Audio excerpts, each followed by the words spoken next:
welcome to episode 54 of Abbott and Costello Meet the Podcast. Can't we all just get along? Round 2! You're traveling through another dimension. A dimension not only of Bud and Lou, but of many, many others. You're moving into a land of both comedic films and TV. You've just crossed over into the Nick Santa Maria zone.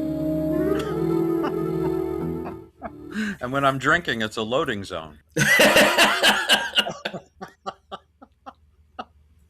You know, as you do these introductions, my mind is going, okay, what am I going to answer with? What am I going to answer with? What am I going to say? Do I have a funny joke? Do I have blah, blah, blah. That one just split second. Just came out. I'm sorry. I gave birth to it very quickly. That's why I have such a good delivery. But you know, it's these today with their long hair and their Elvis dancing. Okay, this is episode number 54. I can't believe it. Yep. You know, this is like that winner 54. But we have basically, I want to begin right away because we have some emails from some people who actually paid attention to my request. And we have 1, 2, 3, 4, 5, 6, 7 people sent us emails, and they all deserve to be heard. So I'm going to read some of them before we get to our big parade of of obscure comedians. We're going to do this one, and it's Dear Nick Santa Maria. Boy, that's pretty formal. This is from Jackie Adamson. Hiya, neighbor. That's the good, hiya, neighbor. Thank you and Jerry for keeping the legacy of Abbott and Costello alive through your podcasts. As your Abbott and Costello podcasts are very enlightening, especially during these dark times. Now, my favorite Abbott and Costello podcasts are the ones that see the boys in a different light, such as We Need Our Own Bud and Lou, 2 5s for a 10, and Can't We All Just Get Along? So okay, I see what she likes. So in the spirit of shining a new light on Abbott and Costello, here are my podcast ideas. Number 1, Abbott and Costello meet the Three Stooges with Bud and Mo's similarity, the Lou and Curly controversy, the Shemp and Joe connection, the Bud and Lou versus Mo, Larry, and Curly Joe film comparisons. And that's all very interesting. In fact, I wrote down, after reading this email, I wrote down the Three Stooges as part of my list today to discuss. So thank you for that. Number 2, wow. Wheeler and who?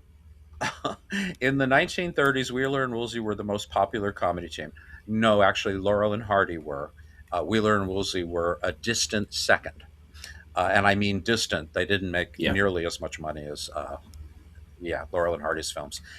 In the 1940s, Abbott and Costello became the most popular comedy team of all time, true, while Wheeler and Woolsey were forgotten. But why? We're going to be discussing that today, too. So you're really ahead of the game here, Jackie. And number 3, reading is fundamental. A look at Abbott and Costello books from Who's On First by Richard J. Nobili in 1974 to The Annotated Abbott and Costello by Matthew Coniam and Nick Santa Maria in 2023, along with other Abbott and Costello books published before, after, and in between. Yeah, so we could discuss that. That'd be good actually for an episode. Again, thank you and Jerry for your Abbott and Costello podcasts. If you could read my email on your podcast, great. I would be appreciative. Sincerely, Jackie Lynn. Thank you, Jackie. Thank you. That was excellent. You made excellent suggestions there, Jer, huh? Yeah, very good. We could do half a dozen more episodes just off that one email. Actually, that's quite true. And just so our listeners know, I'm having more and more trouble coming up with Abbott and Costello themed topics. In fact, we're going to discuss this later on. I think we're going to start stretching out, start going beyond Abbott and Costello, which we've already kind of done, but you know, I just think it'd be a great idea because I'm starting to panic. Okay. This guy has the best name ever. His name is Benjamin Wink.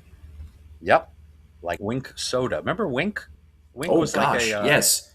yeah. It was almost like a tonic water. Uh Wink. huh. It was terrible. Okay, but Ben is nice.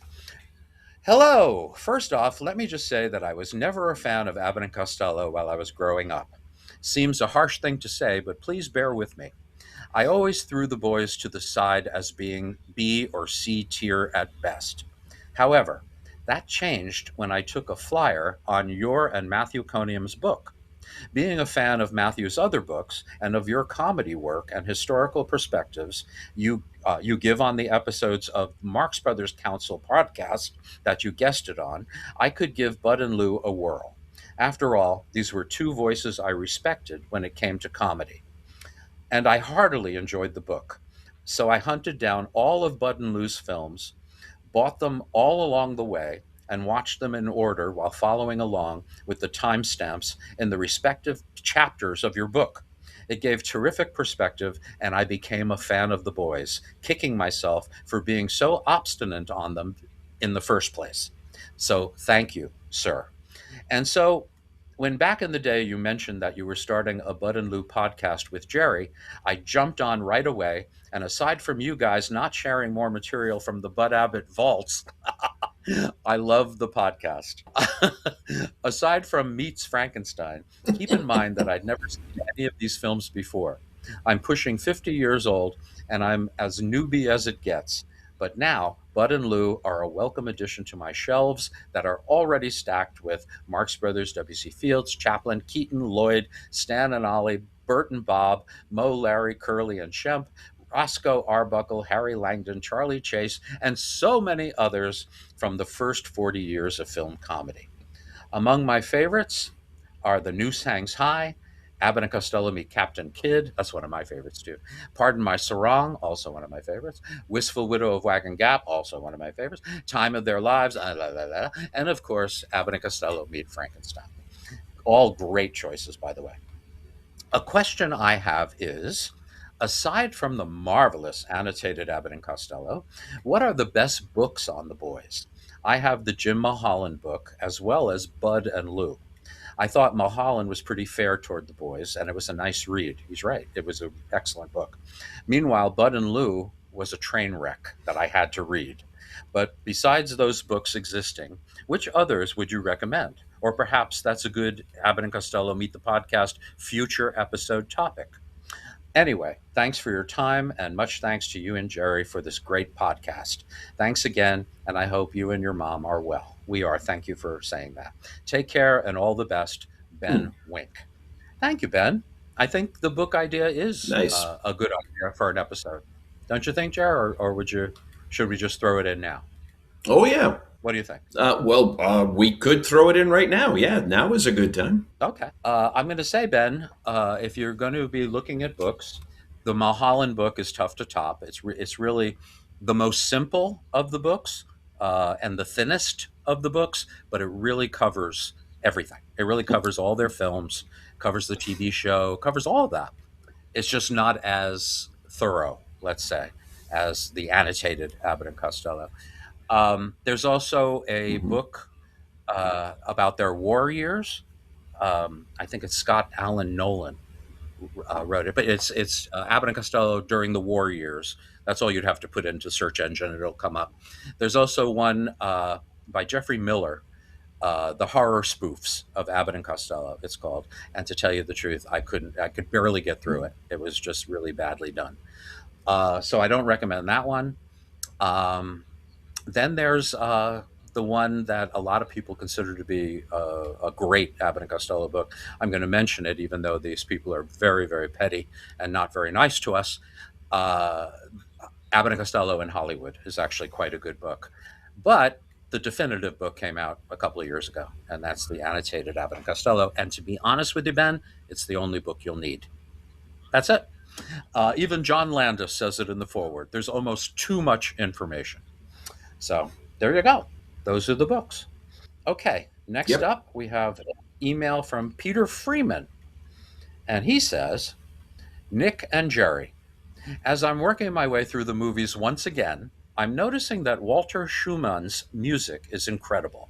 It is complex, perfectly synced to the action of the films, and always manages to enhance whatever emotion is being communicated. While the songs in the movies are uneven, Schumann's music is consistently top notch. Hope all is well, your friend Pete.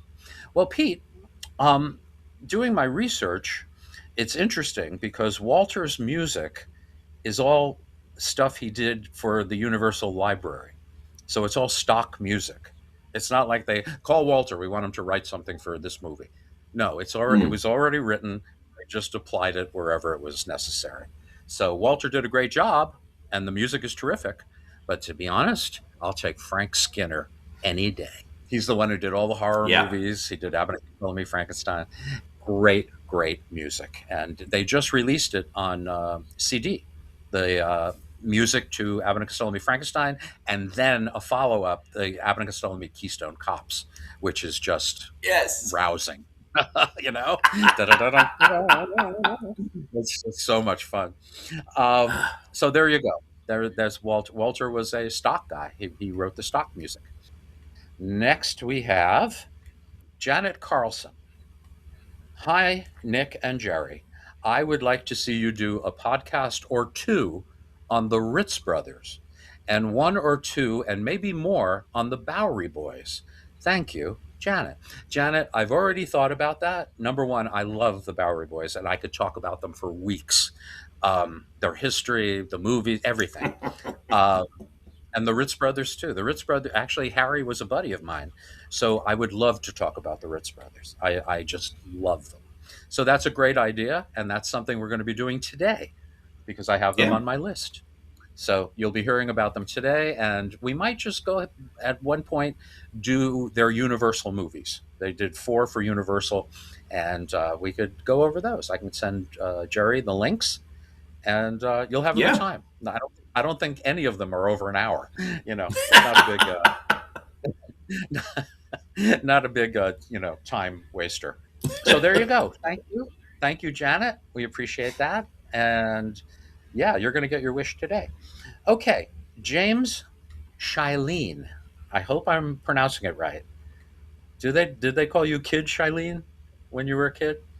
That was Lee Marvin's name in Cat Ballou. Kid Shilene. Yes. Anyway, anyone an Yes. Oscar? Okay, so Mr. Shilene or Shilene or Sholala, um, I'm curious if you or Jerry know how popular their 8 millimeter Castle films were in the 1970s, in the pre home video days. I bought a bunch, and when I got a sound projector, I got more. My first was Money Muddlers, containing several well known routines. Yes, Jerry, did you have the Castle films? Oh yeah. Right?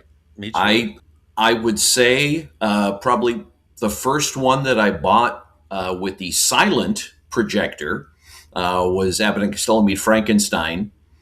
Oh boy. And then when I got my first sound projector, it was Knights of the Bath from In Ah, Society. that's right. But yeah, That one. I still have them. I still have the projector. I still have the films. Every now and again, I impress people by pulling them out and watching real movies in our living room. Wow. I just love the fact that at that time we were thrilled to have 6 minutes of a feature film. You know what I mean? Yes. Running through our projectors. It's amazing. But I had a whole collection. I had a big box full of them. I recently gave them to my doctor. My doctor was a big fan of Castle films, and I just said, you know what, you could have them. I don't have a projector Ah. anymore. What's the point, really? Hmm. So I gave them. But yeah, those were very, very popular. What I was going to say was in my neighborhood on Long Island, you couldn't go to a department store that didn't have a glass case filled with these movies, Castle films. And they were all, Yep. they were, Abbott and Costello were probably the most popular of the films. But then there were the horror movies. You had House of Frankenstein. I had that one. House of Dracula. I had uh, some of the Mummy movies. Universal really put all this stuff out there. But again, Abbott and Costello made out like bandits. when these movies were released. Universal tried to do them secretly without telling the boys. And their manager, Eddie Sherman, was walking down the street, saw them in the window, and $3 million later, yeah. Um, so there you go. So yeah, they were very, very popular during the day. So yeah, and look at you. You Hmm. bought a bunch of them too, Jim. There you go. So moving on. John Hayes. You had a two-parter here, and I wrote back. Okay, he wrote, uh, "Tell me about Bud when he jumped the shark." And I wrote back and said, "I'm not sure what you mean by this. I know what jumping the shark is, but how is it applied to Bud?" Certainly. Get that shark away from me. Get out of here. Um, oh, you just broke its jaws. He wrote back, when he was no longer sharp and became crabby and paunchy, which are two of my favorite Okay. dwarfs from Snow White. Crabby and paunchy. Um, yeah, Bud started losing it, I think, in the early 50s. He just slowed down. He did less stuff. Lou was pretty much carrying the ball on the Colgate shows. Um, and there was a lot more of, I'm going over here, you get a job, and I'll be over here doing this stuff. And they would split up, and Lou would do 10 minutes, and Bud would come in and do 5 minutes with Lou and then go away again. So again, I stress this, but the 9-year difference made a difference. He was older. Hmm. And you get to a point where, let's say the mid 50s, where he was 60 years old, 61 years old, he didn't age well.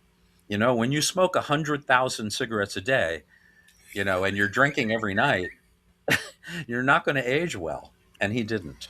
He really didn't. Yeah. So it affected his performances. And, you can't blame Lou for wanting to move on. They did everything they could do. They were as successful as they were going to get. Now it was only down from there. So why do it? Mm. Why, you know? So Bud, you know, when he tried to team with Candy Candido in the early 60s, there's a Yeah. hint of desperation there. I know he needed the money. It seemed like a very good thing. And for a while it was, from what I understand. And then his health just gave out. He was not a healthy guy. And that was the reason he slowed down. And all of those reasons I mentioned: cigarettes, drinking, late nights where he couldn't sleep, and he had epilepsy. The poor man, you know. So anyway, that was Bud's story. And when you see him in like Dance with Me, Henry, he's like slurring. He's not. He's wonderful in the sense that I could see him as a supporting player in Lou's sitcom. You know what I mean? Because Lou is still going on in Yeah. all regions. But Bud, he got old. He got old pretty quickly. We love him, but Yeah. he got old pretty quickly. So I hope that answers your question, John. Krabby and Paunchy. I love that. Uh, Paunchy sounds like something they'd name Harpo in an MGM. Hey, Paunchy. Yeah, you got to ask Paunchy. All right. And here is my friend Alan Hodge. I love his name, Hodge. I believe he's in England. I could Oh. be wrong. Let me know, Alan, if I'm wrong. So he says, by your request for listener input for the next ANC Meet the Podcast, every time I watch Jack and the Beanstalk, the thought crosses my mind that if Bud and Lou had resolved their various health and personal issues and continued making feature films as a team, they could have gone the Stooges route of playing to a more juvenile audience. The world of fairy tales, legends, and myths would have provided a wealth of great public domain material that would have been a perfect fit for the boys. Bud and Lou as ersatz Aladdins up against bad guy lamp stealer John Carradine, with Joe Besser as a permanently irritated genie. Or, isn't that a great idea? Or as Alibaba replacements at the mercy of the 40 thieves led by someone like Sheldon Leonard or Timothy Carey. And of course, The 40 thieves are over there. Um, and of course, lots of opportunities for leading ladies like Hilary Brooke as various unobtainable princesses. Any views? I love it. Are you kidding? First of all, Sheldon Leonard in Alibaba in the 40. Wait a minute, I only count 39. Um, out you go, through the door or out the window. I think it's a great idea, but the truth of the matter is, Abbott and Costello had been veering that way anyway. Their TV show was kind of like geared towards kids, and they Yeah. were upset because when it was syndicated, like on the East Coast, it was on at like 10:30 at night. So they lost 90% of their audience, who had to go to bed. Um, but even the movies, Jack and the Beanstalk, Captain Kidd, the monster movies, these Hmm. are all geared towards younger audiences. Yeah. I always tell the story about my father when I asked him early on. I said, Dad, did you go to the Abbott and Costello movies when they opened? And he looked at me like I was crazy, and he said, "Are you kidding? Those were for kids. By the time they were making movies, I was in my 20s." And I'm like, "Oh, okay. I guess Yeah. I'm a moron then, because I still love them. I still think they're hilarious." So anyway, that was an interesting thing for him to say. And this is a man who actually saw the Three Stooges perform with Curly live on stage, and Mm. said they weren't funny. They did not have the Wow. sound effects. Without the sound effects, they were nothing. There you go. And that's from somebody who was there, somebody who was Yeah. there and told me how disappointed he and his friends were watching them. Isn't that a shame? That's really kind Wow. of sad. Yeah, with Curly. Mm. So, yeah, but they did the same act for like 50 years. They didn't change a line, you Yeah. know. So anyway, they had that disease. So I hope we covered all of the mail. All of you who were so nice to write in, we appreciate that. Hmm. And I think we answered all the questions, eh? Nicely. Very nicely, I think. Yeah. Okay. So here's what we're going to do today. We are going to look at some of the people we missed in our last podcast. Now I'm talking about their relationships, talking about their Hmm. careers, their trajectories, all of that. And I've got a list of one, two, three, four, five, six, almost seven people to talk about, or teams to talk about. Now I'm wondering, refresh my memory, Jerry, because your memory is much better than mine. Did we discuss Olsen and Johnson in the last podcast? No, we didn't. And I Okay, good. think the reasoning was that we had, dedicated a whole episode to them. So, Yes, we did. Yeah, but a lot of people asked, "Well, what about Olsen and Johnson?" I guess they yeah. didn't listen to that episode. It is rather low on the ratings on YouTube, Ah. by the way. So I will reinstate that information. So let's get started. I'm thinking about, and I want to know if you've experienced them, Jerry. Clark and McCullough. Have you watched any of their stuff? Yes, I have. What is your They're educated opinion? um, very much the Bobby Clark show with Paul Okay. McCullough standing in the background smiling. And giggling. Uh, yes. Yeah. Yeah, in that big fur coat. Yes. Oh my gosh. Yes. And his name was always Blodgett for some reason. I don't Logic. know why, but yes, It's with easy that for huge Bobby to remember. huge fur coat and Bobby Clark actually reminded me a lot of Groucho. Well, like Very I similar said styles. in one episode. Well, actually, I did a radio show recently, and covered a lot of this stuff already. But the Clark and McCullough were the only comedy team favorably compared to the Marx Brothers, and I mean the Broadway years. So Yeah. they were wild. They were just wild. But it was all Bobby Clark. Paul McCullough was with him, but as more of a sidekick, someone to you know. I want to read a quick quote from Norman Lear, and this is about Harry Ritz, but it applies to Bobby Clark. Norman Lear, when I talked to him, he said, Harry Ritz was as funny as any human being in or out of comedy that I have ever met. He was a jewel in a glorious setting and his brothers were the setting.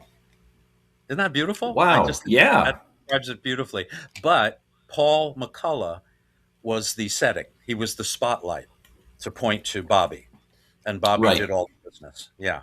Right. So yeah, and it was kind of sad because towards the end, Paul wasn't included at all. He was in like two sketches in their last Broadway show, and Bobby was Wow. like in 11. So, yeah. So he was backstage just getting more and more depressed. And I'll tell you what happened as we get to it. But okay. Paul McCullough was born in 1883 in Springfield, Ohio. Bobby was born 5 years later in 1888, also in Springfield, Ohio. The two of them were boyhood friends. They had practiced in the local gym on the mats doing acrobatics and tumbling and all that stuff. And they became clowns in the circus. And they developed an act. And one of the acts was uh, building a table on top of a table on top of a table on top of a table. And Bobby would get on top and they would have all this business and dialogue before, of course, the whole thing tumbled down. Uh, Wow. this led them to burlesque, where they learned all the great routines and did all of those, and then it led to vaudeville, where they did their act, and then eventually Broadway. And Broadway, I mean, they were huge. They were huge on Mm-hmm. Broadway. Um, they did The Ramblers, which was Burt Kalmer and Harry Ruby, the Marx Brother writers, Yeah. and that became a Wheeler and Woolsey movie called The Cuckoos in 1930. But the most impressive thing they did was they starred in a Gershwin show, Strike Up the Band, Mm-hmm. and that was like the cream of the crop. That was as high as you can get on Yeah. Broadway. So at that time, in the late 20s, they made some early talkies at Fox. And some of them were 40 minutes long, some were 20 minutes long. There's a couple of them on YouTube, by the way. Mm-hmm. I want you to look for one called Waltzing Around. Waltzing Around. Actually, Paul McCullough has a great part in it. For the first time, you're going to see Wow. Paul McCullough doing what he was supposed to be doing. So I recommend that one highly. Bobby Clark. Well, let me start with Paul. Then they went to RKO, and they made a series of shorts. They made, I think it was six a year for 5 years. So from 1930 to 1935, they made these popular short subjects, and they are crazy. They really are Mm-hmm. crazy. Mm-hmm. Bobby Clark is a force of nature. You just can't deny it. It's uncontrollable. Um, so anyway, Paul McCullough. He's sitting in his dressing room towards the end. He's listening to Bobby get lots of laughs with Fanny Bryce while he's sitting in the dressing room. He gets more and more depressed. He finally checks into a sanitarium in New England, and he stays for a month. Mm. He had a nervous breakdown. So when his friend came to get him, once he was ready to be discharged, he asked his friend to pull over at a barber shop so he can get a shave. He's sitting in the barber chair. He grabbed the razor, cut his throat and his wrists, and died 2 days later in the hospital. Wow. Yeah. Now you talk about tragic stories. That is, to me, that's the ultimate. A Yeah. guy driven out of his own comedy team, getting totally depressed, and then killing himself in the worst possible way. Mm. Just horrible. Just horrible. Bobby, of course, he felt terrible. He felt terrible. He didn't know whether to get a new partner, whether he should carry on, blah, blah, blah. He became even bigger as a solo. To me, that's the saddest thing. He Yeah. became even more popular. And poor Paul was in the ground somewhere. So Bobby continued working all the way up to his death in 1960. And he starred in many shows. He also starred with Abbott and Costello in Streets of Paris. So it was three great burlesquers all together. I would have loved to have seen that. Yeah. That's Clark and McCullough. It's a very sad story, but most of their movies are on YouTube if you're interested. But just get ready. It's all about Bobby Clark. It's all about him. You're going to be Oh yeah. seriously, if you're not familiar with them, you're going to be a little shocked. Um, okay, so that was Clark and McCullough. I wanted to mention the Ritz Brothers. Mm-hmm. Now, I don't know how many of you out there are Ritz Brother fans. I happen to be a huge Ritz Brother fan. I love you too, Jerry. I know. Yes. Jerry's raising his hand. And he washed it. That's nice. Oh, that's good. Yeah. That's an improvement over last time. Um, so, the Ritz Brothers. Let's see. There were three of them. There was actually another brother, George, my brother George, and a sister also named George. No, I'm kidding. I forget the sister's name, Murray or something. And the three important Ritz brothers were Al was the oldest. He was born in 1901. Then Jimmy followed 3 years later in 1904. And then Harry, the star of the act, was born in 1907. So they were all separated by 3 years. Um, and Harry was the biggest ham of the bunch, so they gave him the center square. Uh, he was always in the middle. Uh, in fact, Al and Jimmy, there was a joke in Hollywood during those days when the three of them were very popular in the 1930s. They said the definition of a bad agent is someone who represents the Ritz brothers, all but Harry.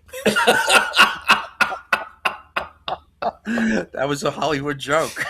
Mm. But yeah, and none the other two were very talented. They just weren't Yes. fun like Harry. You know, they could Yes. sing, and dance, and they could play straight man to him and stuff. But Harry was the show, just like Bobby Clark was the show. Harry was pretty much the show. Um, so anyway, Al started as a dancer. He's the one that came up with the name Ritz. He claims he saw it on a truck going by, Ritz crackers or whatever it was. So he took that name. And then a few years later, Harry and Jimmy decided to join him, and they became a trio, and they became what known as a collegiate act, meaning they dressed like college students of the day, meaning their pants you could have fit 12 people into these pants. They were so big, and they wore straw hats and everything, and they sang and danced like that.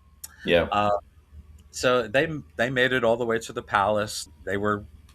Harry told me they were tops in vaudeville. They made it to the top rung. And of course, that led to Broadway again. Harry claims to have introduced the song, the one from Casablanca. A Time goes kid, by. Yeah.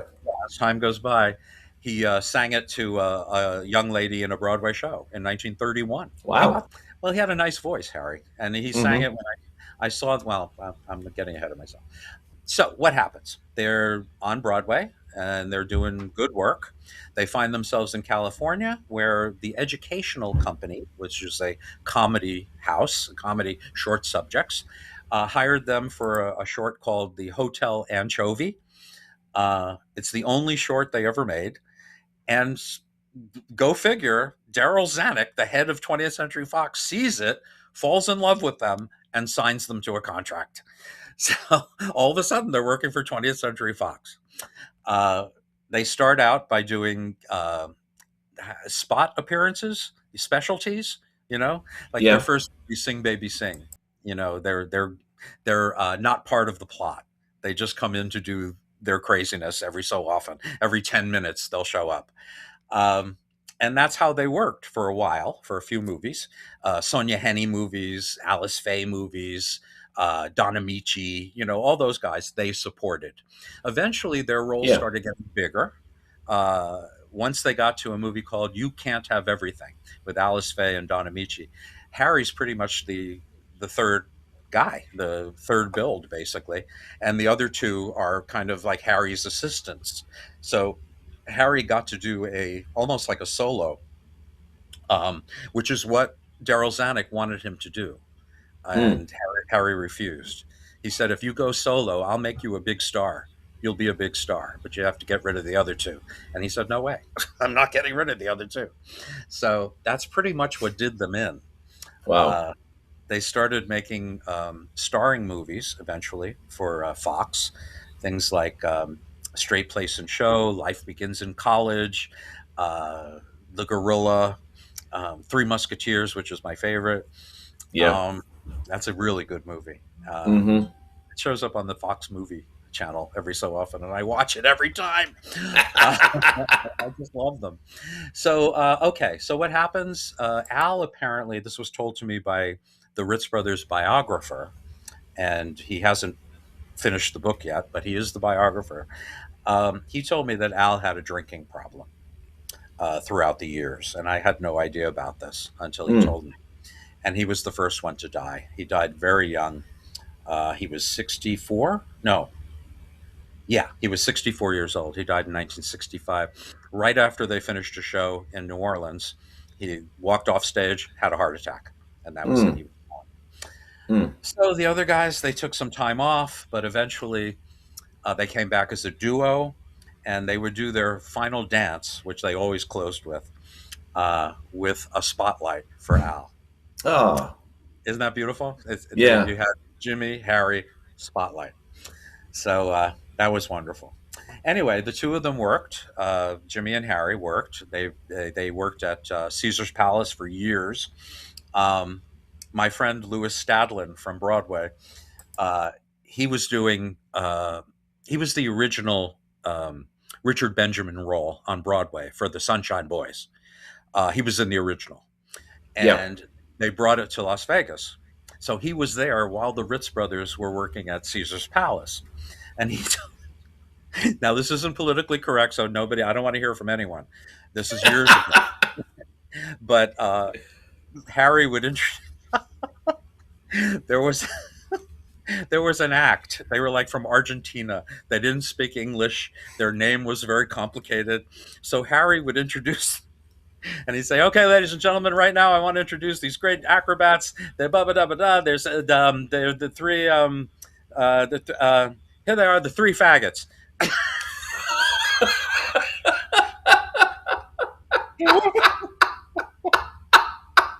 And they didn't know what he was saying, and they would come on and do their act. And Oh, sorry, but that is, politically incorrect can be very funny. it can. Yep, it can. Wow.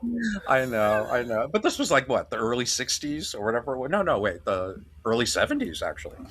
But you could still get Yeah. away with that stuff at the time. Uh, so yeah, the two of them worked. They were on the Dick Cavett show, a memorable Dick Cavett show when he was on public television. The two of them had the full half hour. And here's the story. I was supposed to move to Los Angeles uh, in January of 1979. Uh, One day I pick up the newspaper and there's an ad for the Beach Theater on Miami Beach. The Ritz Brothers are coming in March for 5 days. And opening for them is Alan Jones from A Night at the Opera, Day at the Races. And I postponed my trip. I stayed an extra 3 months so I could see the Ritz Brothers. And I went to all five shows. It was actually their last live show, their last Mm. live. And I sneaked backstage the very first night I was there. And I'm walking backstage. Now, the secret to sneaking backstage is to look like you belong there. That's all you do. Yes. Look busy, whatever. But Yep. I walked backstage, I looked up, and there was my hero, Harry Ritz, in his tuxedo, walking towards his dressing room. And I yelled, "Mr. Ritz!" And he stopped. He turned around. My heart was pounding. You have to understand, I was like 19. And he walked up and he said, "Yes." And I said, "Hi, my name is Nick Santamaria." Now, I had just written him a amazing fan letter, just praising him to high heaven. And I said, "My name is Nick Santamaria." He went, "What?" I said, "Nick Santamaria." He grabbed me by my lapels and pulled me into the dressing room and said, "Jimmy, this is the kid I was telling you about." Guys, you have to understand, I loved the Ritz Brothers. I loved. Wow. He knew me. Harry Ritz knew me. And then we posed for pictures out the wazoo. He put me in the middle. Harry put me in the middle. I saw all five shows, and it was just wonderful. I even met Alan Jones, who looked very depressed, sitting at his card table signing cassettes of his music, for people. Um, and not many people bought them. So it was a little, Oh. yeah, yeah. But anyway, later on, I got to work with his son, Jack, at a Mm-hmm. benefit that I hosted. But anyway, Yeah. so yeah, that was the Ritz brothers. I got to see them. I got to meet them. Harry and I would write letters. I ran into him every so often in Los Angeles, and it's just wonderful to be known by someone you idolize. You know. Um, so that was that. And Jimmy died in 1985. Was it? Yeah, 1985 at the age of 81. And Harry, this was sad. Harry passed away the following year. They didn't tell him about Jimmy dying because he was kind of Mm. frail at that point. And they thought he had Alzheimer's towards the end, like the last few months of his life, but it wasn't. His wife, Naomi, told me that he was misdiagnosed. The doctor gave him medication that made him crazy. Ooh. Harry Ritz, like he needs to be made crazy. But you know what I'm saying? He Yeah. was given the wrong medication, and he died. Mm. He was. I don't think he was 80. He was like 79 or whatever. Yeah. Anyway, that's sad. Harry deserved better than that. He made a lot of people happy. Um, so that's the Ritz brothers, and they got along like nobody's business. They were as close as brothers can be. So no, there was no controversy there, no split ups, no arguments. Mm-hmm. I'm sure Al's drinking was a bit of a problem, but we didn't know anything about it. Yeah. They kept close to the vest, and that's the Ritz brothers. Okay, now I just wanted to mention quickly. I know we covered Olsen and Johnson in a complete episode when we talked about Hell's a Poppin'. I was telling Jerry that that's one of our lowest ratings on YouTube. I think it's 400 something. After 6 months or whatever it was. But Yeah. anyway, it wasn't a real popular one. But so since a lot of people probably didn't hear it, I just want to tell you an interesting story about Olsen and Johnson. Uh, they were a team from the 1910s. They were musicians together in a band. They broke away from the band. They became a comedy team. They started Hell's a Poppin' on Broadway, 1,400 performances. They did other shows on Broadway. They made movies. Um, so anyway, they were very popular. Their live shows mostly were popular. They also got into television as well. So anyway, very popular. Olsen and Johnson, Ole Olsen and Chick Johnson. So Chick Johnson, they both moved to Las Vegas in their final years. Chick Johnson passes away. He dies in 1961, I think it was. And they bury him in a cemetery in Las Vegas. And they buried him. They wanted to be buried next to each other. Okay. So they put the first one to die on the left side, right? On the right side, they were waiting for Ole, when he was going to pass away. And it didn't take long. He passed away the following year. Mm. But when they saw the setup, I see you smiling, Jerry. When they saw the setup, it couldn't be Johnson and Olsen. No. Exhumed Chick. And this is so Olsen and Johnson. And they put him in the right one, on the right side. Oh. And they put Ole on the left. So they were Olsen and Johnson for the rest of Yep. their death. I was going to say the rest of their lives, but no, you can't. Yeah. Yeah. So that's the story. I just think that's a Wow. fascinating story, and I actually saw it. Yeah.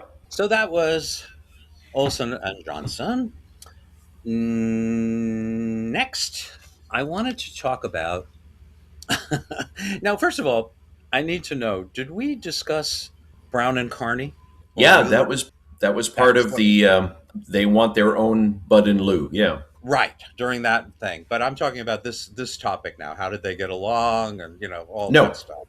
I'll do it quickly because there's not a lot to talk about. They worked Okay. together for 3 years, basically 43 to 46.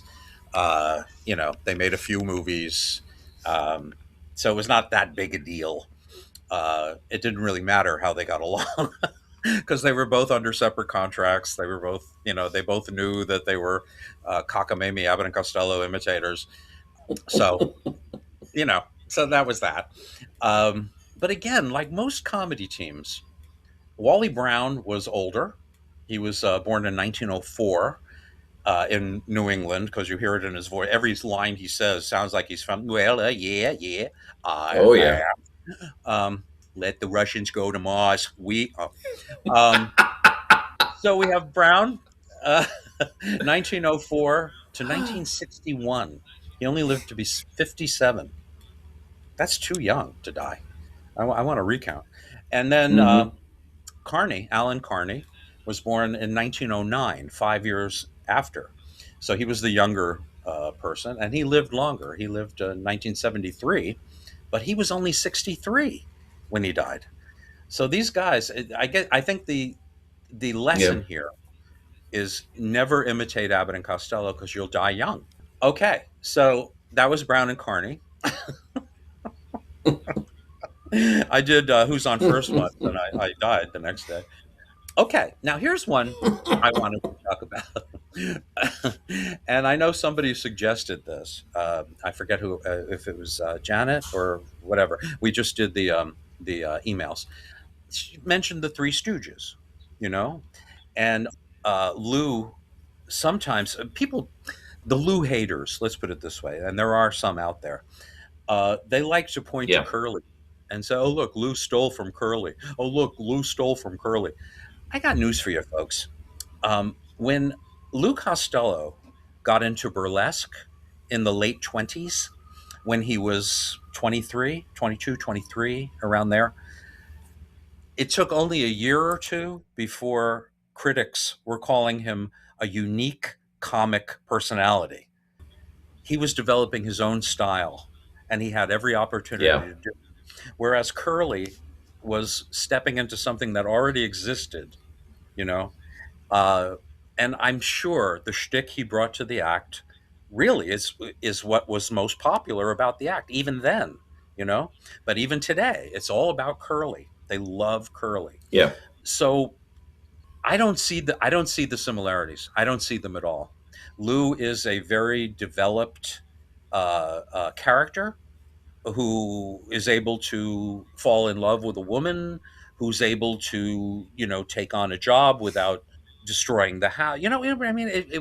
Curly was Yeah. he was a cartoon character. So were all the Stooges, um, Yeah. and that's why I can't put them on the same level as most of the others. W.C. Fields was a great actor. Lou Costello was a great actor. Yes. Bud was a great actor. So Yeah. Curly, you don't believe it. He's a cartoon character that goes in, he makes noises, he falls down, he spins around. He's great for what he is. Yeah. But compare him to Lou Costello, he's not even close as far as I'm concerned. Um, but anyway, the Three Stooges. Shemp in the early days was afraid of Ted Healy. Ted Healy was a loose cannon, the guy who Mm-hmm. created the Three Stooges. He was a loose cannon when he got drunk. You didn't know what he was going to do. He set a lot of people's homes on fire, by the way. He loved setting things on fire. You could be sitting talking to him and you'll smell smoke, and he had just come from the other room. The other room will be on fire. Oh. Yeah, that was Ted Healy. You didn't get him drunk. You don't get Ted Healy drunk. Mm. Um, but anyway, Shemp was afraid of him, and Shemp eventually went off on his own. And then Curly took over, the younger brother. And eventually they broke away from Healy and they became what we know them as, the Three Stooges, making those wonderful shorts at Columbia. Um, but what I'm getting at is there's a new book about Shemp. And I mean, it's about a year old now. I'm in it. I'm in it quite a bit. There, I was quoted. But the thing is, Curly was a problem. Curly was a party boy. He was a guy who drank too much, smoked too much. There were too many wives. Uh, he loved to dance. He loved to get up with the orchestra and play the bass. I mean, he was Joe Party Boy, and it's amazing that he was able to do what he did Yeah. in the shorts, yeah, during the day and in the mornings. You know, Yep. uh, Larry he was a gambler. He more than likely was at the track, the day before. Curly was at every nightclub that was open, at the time. And Mo, of course, was the straight arrow. He was Mr. Family Man, and whatever. But this book highlights the fact that Moe, in his autobiography, took credit for everything that Shemp did. And I mean, discovering Larry. Moe describes how he was there and they saw Larry and this. Moe wasn't even in the act at that point. He was doing real estate with his mother. Yet he claimed Mm. that he was there and blah, blah, blah. All these things that Shemp did, Moe took credit for. And it's fascinating to see. It's like, why would he do that to his brother, Mm. his older brother, who couldn't be there to, contradict him? He was already dead. So, and that was another point. Yeah. It's like everybody around Moe died of a stroke. They say that Shemp died of a heart attack. No, he didn't. He died of a embolism. Yeah. So all Larry, Curly, Shemp, all three of them died of the same thing. Now, all three of them were victims of Moe's abuse. And I mean, my dad told me you heard every slap from the stage. It was real. So these guys, they had a career of getting their heads battered, like football players today. Mm. They get that disease. I'm sorry, Yep. but I firmly believe that that's what caused their deaths. I'm sure this is going to be controversial. I'm sure I'm going to hear from people, but I really don't care. It makes perfect sense that when you spend 20 years getting hit on the head, or slapped in the face, there's going to be repercussions and concussions. But anyway, that's my thing about the Stooges. I don't think they were on the same level as Abbott and Costello. Abbott and Costello were able to do things that real people did, whereas the Stooges, it's kind of like, oh, look, another. Mm-hmm. Anyway, that's going to be hugely unpopular because the Stooges are so popular. Okay, so now we have a very special one. Actually, I have two that you're going to be surprised by. One is Mitchell and Petrillo. Duke Mitchell and Sammy Petrillo. Dookie, Dookie. Oh. We are talking about Oh. the Martin and Lewis imitators uh, that got together for, I guess, about 5 years. Their career lasted. They got together to do club dates, and they actually had quite a few and good ones. Um, and they made one movie called Bela Lugosi Meets a Brooklyn Gorilla, which I think is funnier than any Martin and Lewis movie. They were Sammy Petrillo looked exactly like young Jerry Lewis, skinny, the hair, the face, Yep. everything. And he was hired first by, I think it was Milton Berle, to play Baby Jerry. So Berle opened up the pram, the stroller, and there was Sammy dressed as a baby as Jerry. So it was a big sight gag. Everybody loved it. Eddie Cantor used him for the same kind of purpose, and then eventually Jerry hired him to do the same thing, to be the young son, whatever. But he had no dialogue. It was just a sight gag. Well, it turns out that Jerry destroyed them. Uh, Dean was like, "Let them make a living. It doesn't hurt us at all. Let them make a living. If anything, it's advertising for us, for the real thing." Jerry would not have it. He sued them. He drove them out of business, basically. Club owners were afraid to book them because Lewis said, "We will never play your venue if you book them." It's very, very Trump-like in a way. Oh, sorry, I didn't mean that. It's very Yeah. trumpet-like the instrument, like that. I think I got away with that. Uh, Yeah. Either way, it blows. But it's these crazy kids today. But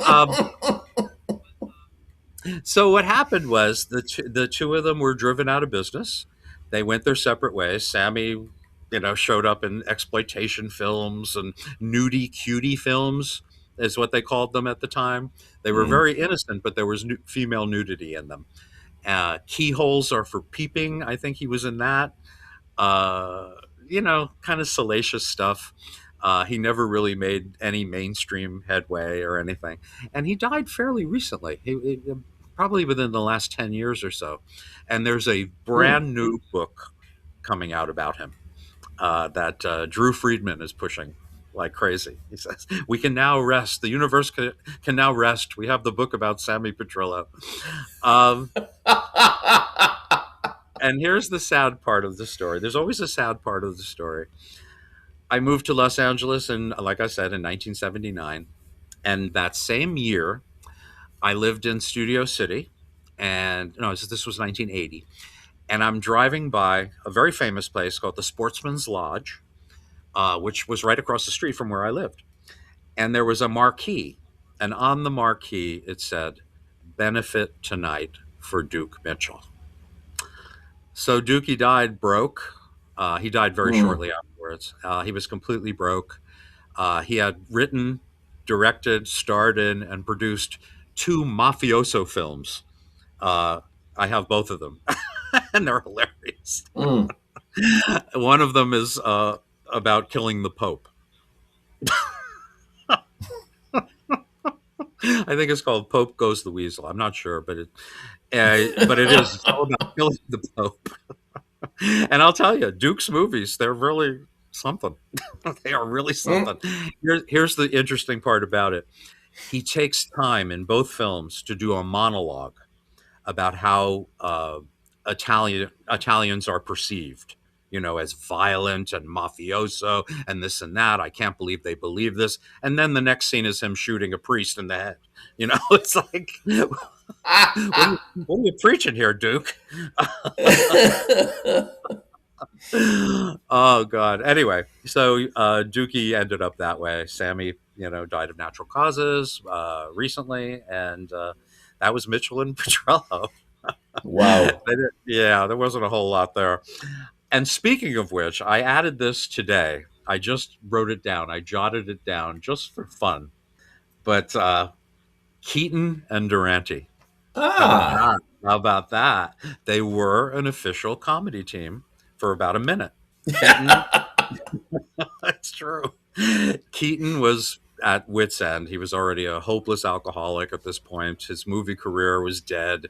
But actually, the sound movies he made at MGM made more money than any of his silent films. Made more money than The Mm. General, and than Sherlock Jr., than all the classic Keaton Mm. movies. And that just totally depressed the hell out of him, and he just drank more. And during that time, MGM, in their infinite comedy wisdom, uh, decided that Keaton needed help. So what did they do? They went to the most talkative comedian you could possibly imagine. Now I'm a huge Durante fan. I'm looking at right now. I've got the sheet music for Inca Dinka Doo up there. I've got my own puppet of Umbriago from the Colgate Comedy Hour. I have a button of Durante and Umbriago. I'm a huge Durante fan. But in these movies, they gave him all the obnoxious stuff. They gave him all the dialogue. He's 10 times bigger than he should be. Poor Keaton is drunk usually, and is being is kind of like not doing anything. You know what I mean? It's sad. It's really Yeah. sad. You take one of the Yeah. great comic minds of the century, and MGM didn't know what to do with him. But it was also Keaton's fault. Keaton did not handle the tragedy in his life at that time. He went to alcohol just like his dad did, and disappointed everybody. Ended up in a straitjacket, by the way. Uh, and Durante, he stayed at MGM as long as he could, and they got rid of him. They dumped him, and then he became like a free agent, and he did other films at other studios. But it wasn't until MGM rehired him in the early '40s that we got to know the Jimmy Durante we all love. And that was, he wasn't always like screaming and yelling and running around and doing all the stuff he did in the Buster Keaton movies. He was calm, he was charming, he sang wonderful songs. Mm-hmm. And then he got on television, and he was even better on television.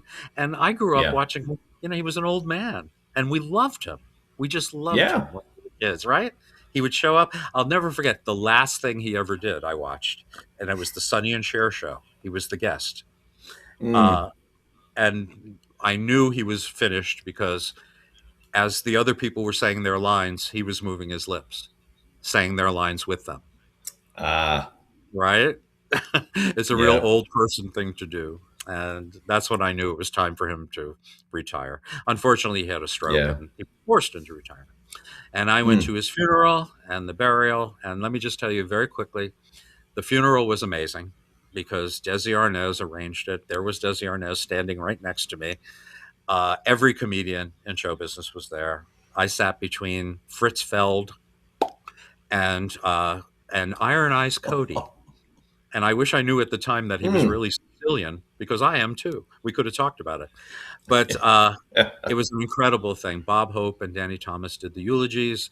That'll give you an idea of the star power. It was packed. Even Marlon Brando showed up. That's how much people love Hmm. Jimmy. Yeah. The next day at the burial at the Holy Cross Cemetery, this is my favorite part.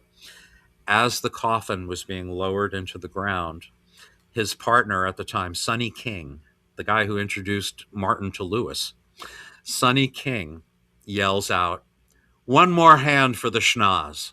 And we all broke into applause as the casket was going down. I'm getting all choked up now thinking about it. It was really a Hmm. beautiful, beautiful moment. So I Wow. really think that's all I've got prepared for this episode of the Abbott and Costello Beat the Podcast. I did want to show Jerry a gift I got from my friend Dan Young, who I had breakfast with this morning. He went out of his Okay. way during his travels, and it was very, very kind of him. But he got this at a yard sale. But it's Yeah. Lou Yeah. for mayor, Lou Costello. I'm a bad boy for mayor, and Bud Abbott for the Laugh Commissioner. And this is what they would hand out at the 1939 World's Fair. This was 1940 now. They were doing a version of Streets of Paris at the World's Fair, and they would hand out these buttons. So I have one now. There it is. Wow. Isn't that beautiful?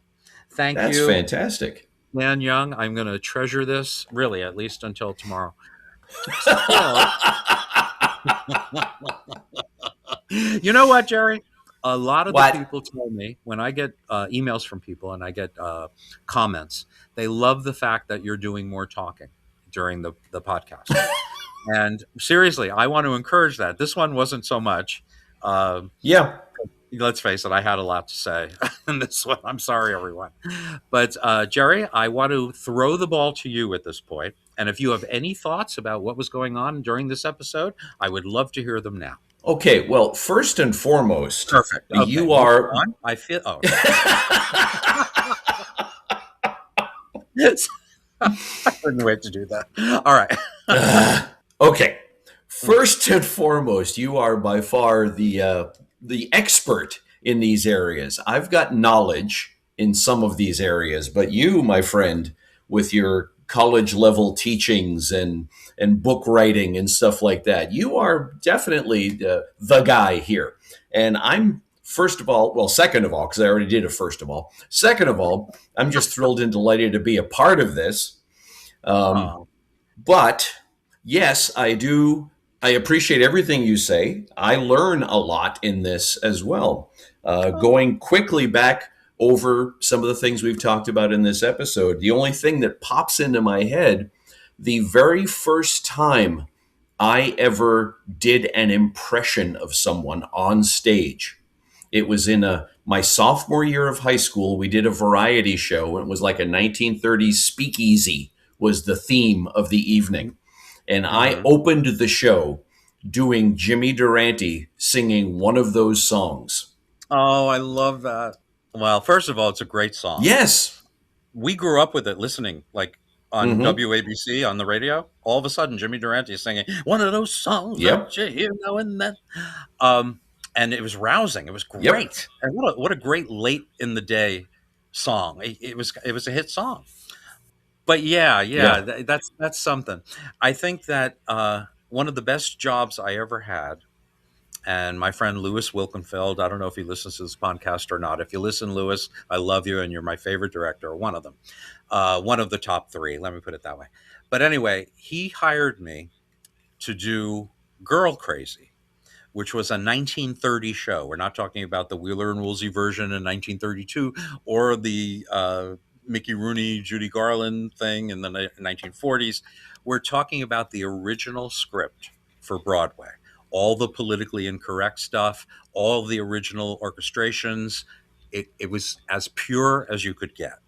He hired me to do the comedy lead, which was played by a Wow. guy by the name of Willie Howard, one of the biggest comedians on Broadway, entirely forgotten today. Although you could see him on YouTube. You could put Willie Yep. Howard in, you'll get a bunch of his short subjects and stuff. But anyway, Willie Howard was a very funny guy. Jewish, and he spoke with a Jewish dialect usually, but he was also an impressionist. He did incredible spot on imitations. In Girl Crazy, he got to sing, "They're writing songs of love, but not for me." Ba-da-da-da-da-da. He got to sing that to the leading lady who's very depressed, and he's trying to cheer her up. So he does four different imitations, and he did people of from that day who wouldn't have read Yep. today. It wouldn't have been good. So I chose four people that the audience would recognize, but were from that era. So I got to sing "They're Writing Songs of Love, but Not for Me" as Bert Lahr, Maurice Chevalier, Al Jolson, and then I closed with Durante and walked off the way he struts. Oh. I never heard such Yep. applause in my life, Jerry. It was a life-changing moment. It was just amazing. Wow. So yeah, I That got to imitate sounds amazing. four of the greatest entertainers of all time. I got to do as part of this show. What a great show it was too. Lewis, if you're listening, Nice. thank you. So that's that. And look up Willie Howard. We're going to talk about him on future episodes. Uh, Jerry and I were talking before we went on the air. Um, that sounds like something you do at the dentist. You go on the air. I think anyway. But anyway, we were talking about where this podcast is going to go. We're getting to the end of, what more can you say about Abbott and Costello? I think we've covered every movie. We've covered the television show. We've talked about the radio show. The reason we don't do a full episode about the radio show is because it's very difficult to find the things I want to pinpoint. You know, it would take like forever, really. But there's plenty Mm. to choose from. They're all out there. You could listen to them. They're on YouTube. They're on the Internet Archive .org, and they're all there. Okay. Uh, so we're going to start doing episodes about other comedians, maybe about Universal horror movies. Maybe we'll do the Ritz Brothers Universal movies. I just want to know what you think, you guys out there in listening land. Would it be okay if we veered away a little bit from Abbott and Costello and started opening it up to talk about other people and other things? Let us know. Write to me and let us know. You could leave it on YouTube on comments, or even if you have my email address, nsm555 at msn.com. nsm555 at msn.com. So let us know what you think. And if you have any ideas or anyone you want to know about, anyone you want us to expound on, anyone you want us to ignore, anyone you want us to assassinate, anyone you want us to slather with orange jelly and pushed over the side of the Atlantic City Pier. Anyone? Okay, I'll stop there. Uh, I got a little silly. Even Ed Wynn. We can talk about Ed Wynn. Uh, so anyway, we're going to be looking into that. So that should be exciting. That's a lot of fun. Yeah.